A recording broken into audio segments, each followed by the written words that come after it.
Hi every one. ഇപ്പോൾ നമ്മൾ discuss ചെയ്യാൻ പോകുന്നത് പൊളിറ്റി ആൻഡ് ഗവേണൻസിൻ്റെ തേർഡ് ക്ലാസ് ആണ്. അപ്പോൾ അതിലുള്ള 30 ക്വസ്റ്റ്യൻസ് ആണ് നമ്മൾ ഡിസ്കസ് ചെയ്യാൻ പോകുന്നത്. അപ്പോൾ ക്വസ്റ്റ്യൻ നമ്പർ 1 കടക്കാം. Which among the following explains India's quasi federal nature of constitution? ഇന്ത്യയുടെ ക്വാസി ഫെഡറൽ നേച്ചർ ഏത് പോയിൻ്റാണ് എക്സ്പ്ലെയിൻ ചെയ്യുന്നതെന്ന് ചോദിച്ചിരിക്കുന്നത്. Federal character with unitary bias. Federal character with unitary bias ആണ് നമ്മുടെ ക്വാസി ഫെഡറൽ സ്ട്രക്ചറിനെ ഈ ഓപ്ഷനിൽ ഏറ്റവും കൂടുതൽ അനുയോജ്യമായിട്ടുള്ളൊരു ഓപ്ഷൻ. ഇപ്പോൾ quasi federalism in constitution refers to federation with a centralising tendency. Indian constitution also contains many unitary or non-federal features: a strong center, single constitution, single citizenship, flexibility of constitution, integrated judiciary, appointment of state government by the center, all India services, emergency provision. ഇതൊക്കെയാണ് ഏത് വരുന്നത്, ഒരു ഫെഡറലിസത്തിൻ്റെയൊക്കെ property ആയിട്ട് വരുന്നത്. അപ്പം ഇന്ത്യക്ക് ഒരു quasi federal feature എന്ന് പറയാൻ കാരണം എന്താണ്? കറക്റ്റ് ഫെഡറൽ ആണോ എന്ന് ചോദിച്ചാൽ ഫെഡറലും അല്ല, അതേസമയം ഫെഡറൽ അല്ലേന്ന് ചോദിച്ചാൽ ഫെഡറൽ ആണ്. അങ്ങനെയുള്ളൊരു കണ്ടീഷൻ ഉള്ളതുകൊണ്ടാണ് നമ്മൾ അതിനൊരു ക്വാസി ഫെഡറൽ നേച്ചർ എന്ന് പറയാൻ കാരണം. Which of the following British India acts made governor general of Bengal as governor general of India? Governor general of Bengal എന്നുള്ള പൊസിഷനെ ഗവർണർ ജനറൽ ഓഫ് ഇന്ത്യ എന്ന് മാറ്റിയത് ഏത് ആക്ട് വഴിയാണ്? ചാർട്ടർ ആക്ട് ഓഫ് 1833 വഴിയാണ് ഗവർണർ ജനറൽ ഓഫ് ബംഗാൾ എന്നുള്ളത് ഗവർണർ ജനറൽ ഓഫ് ഇന്ത്യ. ആദ്യം governor of Bengal ആയിരുന്നു, പിന്നെ ഗവർണർ ജനറൽ ഓഫ് ഇന്ത്യ ബംഗാളായിട്ട് മാറി, പിന്നെ അത് ഗവർണർ ജനറൽ ഓഫ് ഇന്ത്യ ആയിട്ട് മാറി. അത് വന്നത് ചാർട്ടർ ആക്ട് ഓഫ് 1833 വഴിയാണ്. അങ്ങനെ വന്ന first governor general of India lord William ബെൻറ്റിക്കാണ് ഇന്ത്യയുടെ first governor general. Governor general of Bengal ആയത് വാരൻ ഹാസ്റ്റിങ്സ് ആയിരുന്നു. Governor general of India lord William William ബെൻറ്റിക്കാണ്. Third question, first president of the Constitutional Assembly was elected on a temporary basis in line with practice of which country? ഏത് country വെച്ചിട്ടാണ് first president select ചെയ്തത്? France. Fourth question, totally there are how many scheduled languages? എത്ര languages ആണുള്ളത്? 22 languages ആണുള്ളത്. ആദ്യം വന്ന 8 ഷെഡ്യൂളിൽ 14 languages ആണ് ഉണ്ടായിരുന്നത്, പിന്നെ അത് 22 ലാംഗ്വേജസ് ആയിട്ട് മാറി.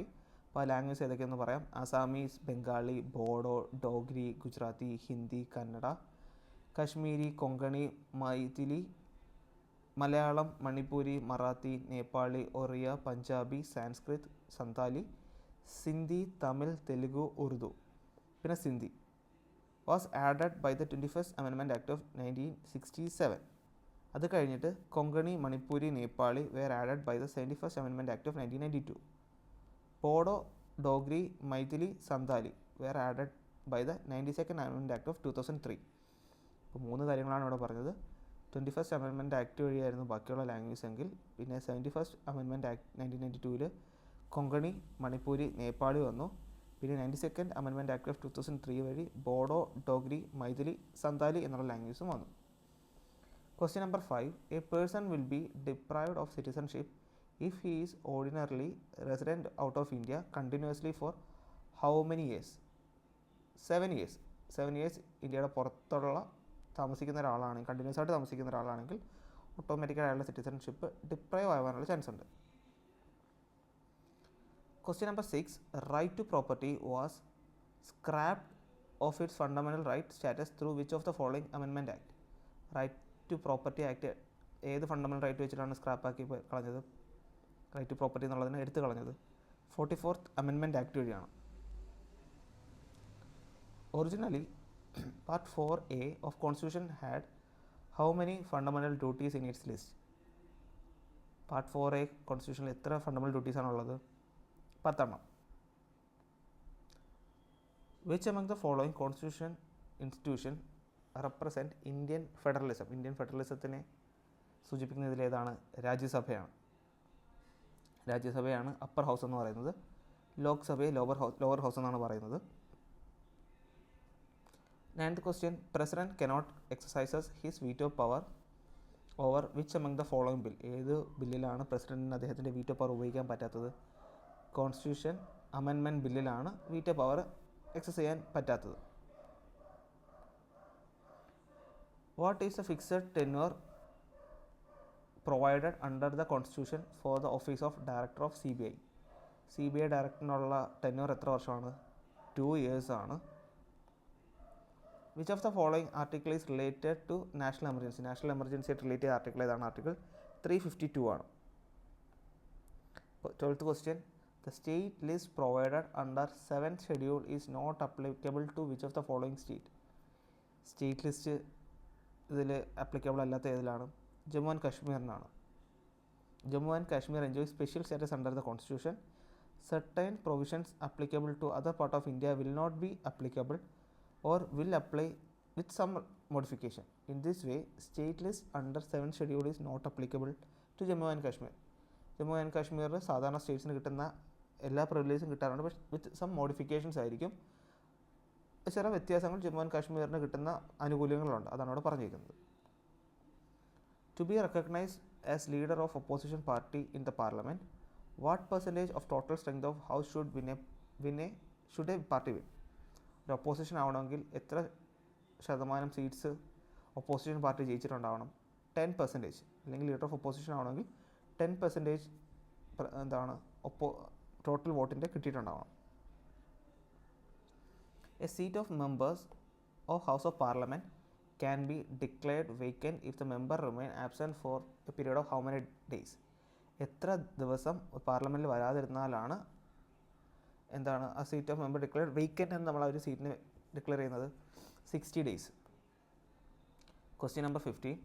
To be appointed as a judge of supreme Court, he or she should have held the office of judge of high court for a period of how many years? 5 years. To be appointed the judge of supreme court, ഒരു judge of supreme court ആവണമെങ്കിൽ he or she should have held the office of judge of high court. ഹൈക്കോർട്ടിൽ എത്ര വർഷം experience ഉണ്ടാവണമെന്നാണ് ചോദിച്ചിരിക്കുന്നത്? 5 വർഷം. Which among the following jurisdiction is especially enjoyed by Supreme Court but not by High Court? Supreme കോർട്ടിനുള്ളതും ഹൈക്കോർട്ടിന് enjoy ചെയ്യാൻ പറ്റാത്തതുമായിട്ടുള്ള ഒരു power ഏതാണെന്നാണ് ചോദിച്ചിരിക്കുന്നത്? അഡ്വൈസറി ജൂറിസ്ഡിക്ഷൻ ആണ് സുപ്രീം കോടതിക്കുള്ളതും ഹൈക്കോടതിക്ക് ഇല്ലാത്തതുമായിട്ടുള്ളൊരു പവർ എന്ന് പറയുന്നത്. Question number 17. Who among the following appoint the Advocate General of the state? ഒരു അഡ്വക്കേറ്റ് ജനറൽ ഓഫ് സ്റ്റേറ്റിനെ അപ്പോയിൻറ്റ് ചെയ്യുന്ന ആളാരാണ്? ഗവർണറാണ്. ഈ അഡ്വക്കേറ്റ് ജനറൽ മീൻസ് ഒരു സ്റ്റേറ്റിൻ്റെ ഏറ്റവും ഹയസ്റ്റ് ആയിട്ടുള്ള വക്കീൽ അല്ലെങ്കിൽ ലോയറിനെയാണ് അഡ്വക്കേറ്റ് ജനറൽ എന്നും. ഇന്ത്യയുടെ ടോട്ടൽ ഹയസ്റ്റ് പവറുള്ള ലോയർ എന്ന് പറയുന്നത് attorney ജനറലാണ്. Who among the following allocates various portfolios among the ministers? ഓരോ മിനിസ്റ്റേഴ്സിനും ഓരോരോ പൊസിഷൻസ് ഡിവൈഡ് ചെയ്ത് കൊടുക്കുന്ന വ്യക്തി ആരാണെന്നാണ് ചോദിച്ചിരിക്കുന്നത്? പ്രൈം മിനിസ്റ്ററാണ്. നമ്മൾ ഹോം മിനിസ്റ്റർ അല്ലെങ്കിൽ ഫിനാൻസ് മിനിസ്റ്റർ എന്നൊക്കെയുള്ള പൊസിഷൻ കൊടുക്കുന്നത് പ്രൈം മിനിസ്റ്ററാണ് അലോക്കേറ്റ് ചെയ്യുന്നത്. Question number 19. Which among the following institution act as the ombudsman system in the Indian administrative setup? Indian administrative സെറ്റപ്പിൽ ഓംബുഡ്സ്മാൻ ആയിട്ട് വർക്ക് ചെയ്യുന്ന ആരാണ്? ലോക്പാലാണ്. Ombudsman is a constitutional authority and enjoys a power to supervise the compliance of law and regulatory by the public officials. Which among the following subject once in state list was transferred to concurrent list by the 42nd Amendment Act of 1976? ഒരിക്കൽ state ലിസ്റ്റിലുണ്ടായിരുന്നത് പിന്നെ എന്ത് concurrent ലിസ്റ്റിലോട്ട് മാറ്റി. അത് ഏത് act വഴിയാണ്? എന്തിനാണ് മാറ്റിയത്? 42nd Amendment Act വഴി. എഡ്യൂക്കേഷനാണ് എന്ത് ചെയ്തത്? സ്റ്റേറ്റ് ലിസ്റ്റിൽ നിന്ന് കൺകറൻറ്റ് ലിസ്റ്റിലോട്ട് മാറ്റിയത്. അത് മാറ്റിയത് 42nd Amendment Act of 1976 വഴിയാണ്. Which among the following union territory is not a part of any of the zonal council of India? ഇന്ത്യയുടെ ഒരു സോണൽ കൗൺസിലിൻ്റെയും ഭാഗമല്ലാത്ത യൂണിയൻ ടെറിട്ടറി ഏതാണ്? ആൻഡമാൻ ആൻഡ് നിക്കോബാർ ഐലൻഡ്സ് ആണ്. 22nd question. Who among the following doesn't take part in election to the office of president but have voting rights in removal of president? ആരാണ്? Nominated members of parliament. President ഇലക്ഷനിൽ പങ്കെടുക്കാൻ പറ്റില്ല, അതേസമയം removal of പ്രസിഡൻറ്റിൽ vote ചെയ്യാൻ പറ്റുന്ന ആൾക്കാർ ആരാണ്? പാർലമെൻറ്റിൽ നോമിനേറ്റഡ് ആയിട്ട് വന്ന ആൾക്കാരാണ്. State having population less than what limit doesn't need to constitute an intermediate level in 3-tier panchayat system? എത്ര ആൾക്കാരുടെ താഴെ പോപ്പുലേഷൻ ഉള്ള സ്റ്റേറ്റിനാണ് ഈ ഒരു 3-tier പഞ്ചായത്ത് രാജ് സിസ്റ്റം വേണ്ടാത്തത്? 20 ലക്ഷം പോപ്പുലേഷന് താഴെ 20 lakh പോപ്പുലേഷൻ താഴെയുള്ളൊരു സ്റ്റേറ്റിന് എന്ത് വേണ്ട, ഈ 3 ടയർ പഞ്ചായത്തി രാജ് സിസ്റ്റം വേണ്ട. District panchayat, intermediate panchayat, village panchayat എന്നൊക്കെ ഉണ്ടല്ലോ. ഈ പഞ്ചായത്തി രാജ് 3 ടയർ സിസ്റ്റമാണുള്ളത്. അത് വരുന്നത് 73rd Amendment Act വഴിയാണ്. 24th question, in which year was the voting age brought down to 18 years from 21 years? 21-ൽ നിന്ന് 18 വയസ്സായിട്ട് വോട്ടിംഗ് ഏജ് കുറച്ചു കൊണ്ടുവന്നത് ഏത് ആക്ട് വഴിയാണ്? 1989-ലെ ആക്ട് വഴിയാണ്. 25th question, what is the total number of fundamental duties enshrined in Indian Constitution? Indian കോൺസ്റ്റിറ്റ്യൂഷനിൽ പറഞ്ഞിരിക്കുന്ന fundamental ഡ്യൂട്ടീസിൻ്റെ എണ്ണം എത്രയാണ്? 11 എണ്ണമാണ്. Article 51A deals with the fundamental duties of the Constitution. It consists of 11 duties. 11 duties ആണുള്ളത്. Originally consisted of 10 duties which were added through 42nd Constitution Amendment Act of 1976. ആദ്യം 10 fundamental duties ആണ് ഉണ്ടായിരുന്നത്. അത് പിന്നെ 42nd Constitution Amendment Act of 1976 വഴി അത് 11 duties ആയിട്ട് മാറുകയാണ് ചെയ്തത്. അങ്ങനെയല്ല, 10 fundamental duties 42nd Constitution Amendment Act of 1976 വഴി വന്നു. 11ാമത്തത് ഒരെണ്ണം കൂടെ ആഡ് ചെയ്തത് 86 കോൺസ്റ്റിറ്റ്യൂഷണൽ അമെൻമെൻറ്റ് ആക്ട് ഓഫ് 2002-ലാണ്. അതാണ് opportunities for education to his child or ward between age of 6 to 14 years was. Okay, 6-നും 14 വയസ്സിനും ഇടയിലുള്ള ഒരു കുട്ടിക്ക് എഡ്യൂക്കേഷൻ കൊടുക്കണമെന്നുള്ളൊരു duty 86 constitution amendment act of 2002 വന്നപ്പോഴാണ് 10 ഡ്യൂട്ടീസ് ഉണ്ടായിരുന്നത് 11 ഡ്യൂട്ടീസായിട്ട് മാറിയത്. അപ്പോൾ ഫണ്ടമെൻ്റൽ ഡ്യൂട്ടീസ് വരുന്നത് 51A-ലാണ്. 10 ഡ്യൂട്ടീസാണ് 42nd Amendment Act of 1976-ലുണ്ടായിരുന്നത്. 11ാമത്തെ ഒന്നും കൂടെ ആഡ് ചെയ്തത് 86 കോൺസ്റ്റിറ്റ്യൂഷൻ അമെൻമെൻറ്റ് ആക്ട് ഓഫ് 2002-ലാണ്. ആ വന്ന ഡ്യൂട്ടി എന്ന് വെച്ചാൽ 6 മുതൽ 14 വയസ്സ് വരെയുള്ള കുട്ടികൾക്ക് എഡ്യൂക്കേഷൻ കൊടുക്കണമെന്നുള്ള സംഭവമാണ്. An ordinary bill undergo how many stages of reading in each house of parliament? ഓരോ ഹൗസിലും ഒരു ഓർഡിനറി ബിൽ എത്ര പ്രാവശ്യം റീഡിംഗ് ചെയ്തിട്ടാണ് അത് പാസ്സാക്കുന്നത്? 3 പ്രാവശ്യം. 27th question, which among the following parliamentary terminology refers to termination of a sitting for an indefinite period? കുറേ കാലത്തേക്ക് indefinite ആയിട്ട് ആ ഒരു മീറ്റിംഗ് നിർത്തിവെക്കുന്ന പരിപാടി എന്താ പറയുന്നത് പാർലമെൻറ്റിൽ? Adjournment sine dye.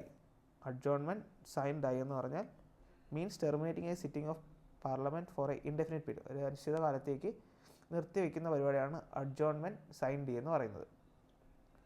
What is the maximum age limit for the chairman of National Human Rights Commission can hold the office? National human rights commission hold ചെയ്യാൻ പറ്റുന്ന മാക്സിമം ഏജ് എത്ര വരെയാണ്? 70 years ഓഫ് ഏജ് വരെയാണ് ചെയർമാനായിട്ട് അവിടെ നിൽക്കാൻ പറ്റുന്നത്. 29th question, disputes related to election to the office of vice president is dealt by which among the following authority? Supreme Court. Vice പ്രസിഡൻറ്റിൻ്റെ ആയിട്ടുള്ള ഓഫീസുമായിട്ടുള്ള പ്രശ്നങ്ങളൊക്കെ ആരാണ് ഡീൽ ചെയ്യുന്നത്? സുപ്രീം കോർട്ടാണ്. 13th question, ലാസ്റ്റ് ക്വസ്റ്റ്യൻ ആണ് ഈ സെഷനിലെ. Part 2 of the constitution deals with which of the following provision? Part 2 ഏതുമായിട്ട് ബന്ധപ്പെട്ടതാണ്? സിറ്റിസൺഷിപ്പാണ്. Citizenship deals with the citizens of article 5 to 11 under part 2. Part 2-ൽ 5 to 11 വഴിയാണ് ഇത് വരുന്നത്.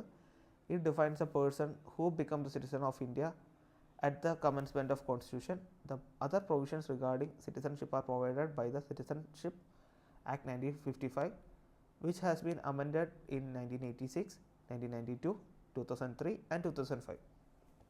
ഓക്കെ, അപ്പോൾ ഇത്രയും കാര്യങ്ങളാണ് നമുക്ക് ഈ സെഷനിൽ പറയാനുള്ളത്. നമ്മളിതിനു മുമ്പ് 2 പൊളിറ്റിക്കൽ സെഷൻ ചെയ്തിട്ടുണ്ട്. ഇത് തേർഡ് സെഷനാണ്. അപ്പം ഇതിലുള്ള 30 ക്വസ്റ്റ്യൻ നിങ്ങൾക്ക് യൂസ്ഫുൾ ആയെന്ന് വിശ്വസിക്കുന്നു. അപ്പോൾ അടുത്തൊരു ക്ലാസ്സിൽ നമുക്ക് വീണ്ടും കാണാം. ഇതുവരെയും കണ്ടുന്നവർക്ക്